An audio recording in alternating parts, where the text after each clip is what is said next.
Elected, what is your number one top priority in office?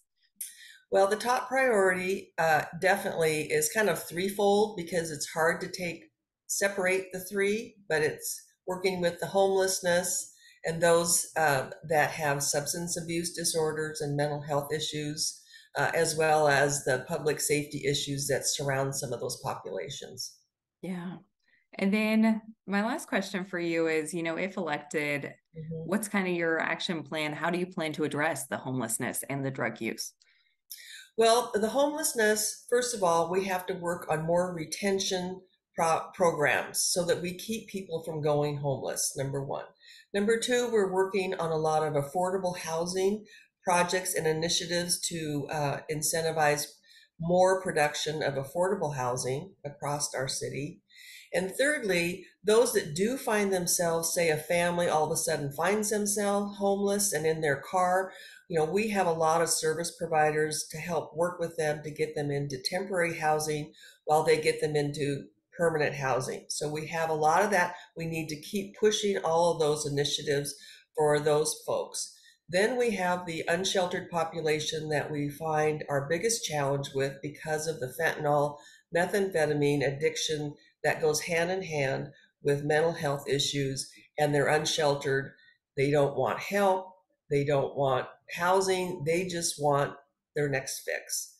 And so that is our biggest challenge, is trying to figure out how we can get those folks into treatment so that they can get healthy again and be more productive and get into housing. So we're working very closely with our county and our public service, human service providers on ways that we can try to help these folks. We're not we're not seeing a lot of success with people just, with our social workers asking if can you come to treatment? Do you want treatment?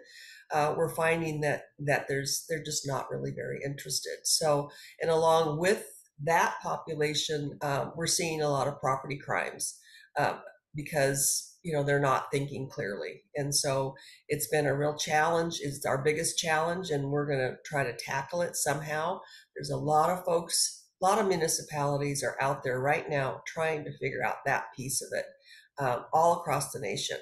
And we will eventually figure it out, but it's very sad to see these individuals on the streets that are so addicted to this horrible drug, and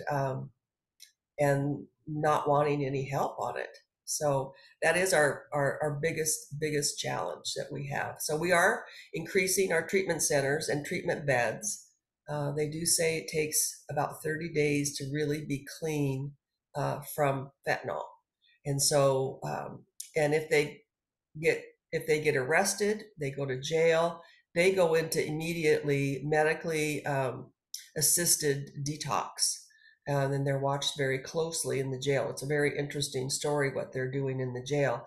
But again, most of these folks maybe are there for the weekend for 3 days, and so they start to detox, and then they're just back out on the streets. So it's not a long enough time for them to really get clean, and get on some other medication to help their addiction that they have. And so, but the jail is doing some amazing treatment work, and we just need more treatment centers. But we need to figure out a way to get them in there, and that will help solve the problem with the fentanyl.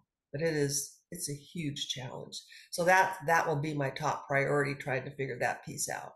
But Yeah. I'm watching very closely. Some large cities are working on some initiatives that we'll see how that works, and then we can start adopting some of those that maybe are successful.